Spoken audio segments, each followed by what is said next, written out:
केचुए की मदद से खाद बनाने की विधि को वर्मी कंपोस्ट कहते हैं। यह अपने आहार के रूप में मिट्टी तथा फसलों के अवशेष जैसे घास फूस, कूड़ा करकट, बची हुई साग सब्जियों को निगलकर उसे वर्मी कंपोस्ट में परिवर्तित करते हैं।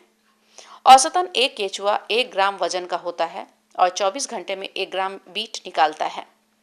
1 वर्ग मीटर में 1000 केचुए डालने पर प्रतिदिन 1 किलोग्राम वर्मी कंपोस्ट बनता है। इस प्रकार 80 से 90 दिनों के भीतर 1 वर्ग मीटर का क्षेत्र कंपोस्ट में परिवर्तित हो जाता है। यह खाद बहुत ही प्रभावशाली होती है। इसमें पौधों के लिए सभी पोषक तत्व भरपूर मात्रा में मौजूद होते हैं तथा पौधे इनको तुरंत ग्रहण कर लेते हैं।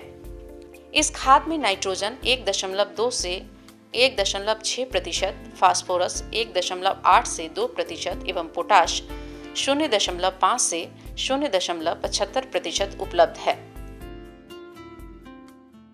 पहले हम रासायनिक खाद से तैयार करते थे, ये छोड़ के जब वर्मी कंपोस्ट हम लोग तैयार करने लगे, इसका जो साग सब्जी और लहसुन और तैयार होता है, इसका बहुत ज़्यादा टेस्टी और फ़ायदा है क्या, इसमें पानी की आवश्यकता कम होता है।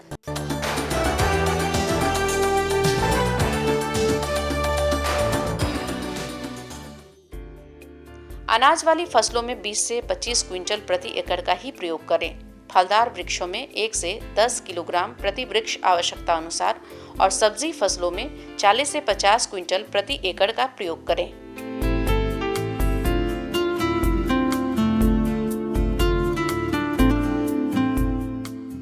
वर्मी कंपोस्ट किसान भाइयों के लिए काफी लाभदायक है। 1000 केचुए 3 महीने के अंदर 70 किलोग्राम कंपोस्ट तैयार कर देते हैं और एक बार बनाई गई टैंक से 1 वर्ष में 4 बार उत्पादन किया जा सकता है।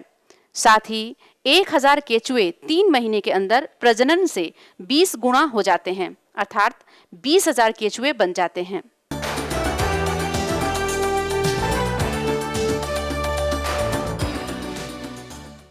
वर्मी कंपोस्ट बनाने का काम किसी ऊंचे और छायादार जगह पर बड़े गड्ढों, सीमेंट टैंक, लकड़ी के बक्से या प्लास्टिक के बर्तन में बनाया जा सकता है, लेकिन सबसे उपयुक्त सीमेंट टैंक होता है। इस टैंक के नीचे पानी निकलने के लिए 8-10 छिद्र बना लेना चाहिए।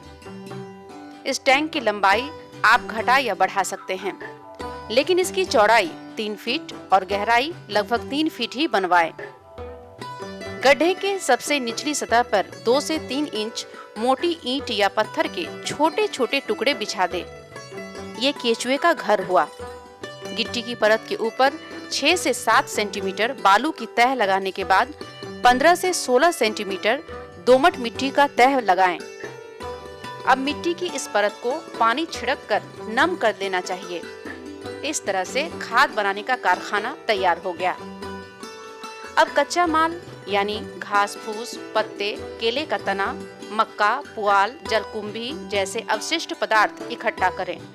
इसकी मात्रा के अनुसार केचुओं की संख्या होती है, यानी 10 किलो कच्चा माल के लिए 50 की संख्या में केचुओं की आवश्यकता होती है।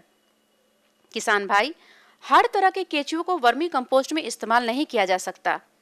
हमारे देश में केचुए की 2 प्रजातियां वर्मी उत्पादन के लिए उपयुक्त है और व्यवहार में भी लाई जा रही है।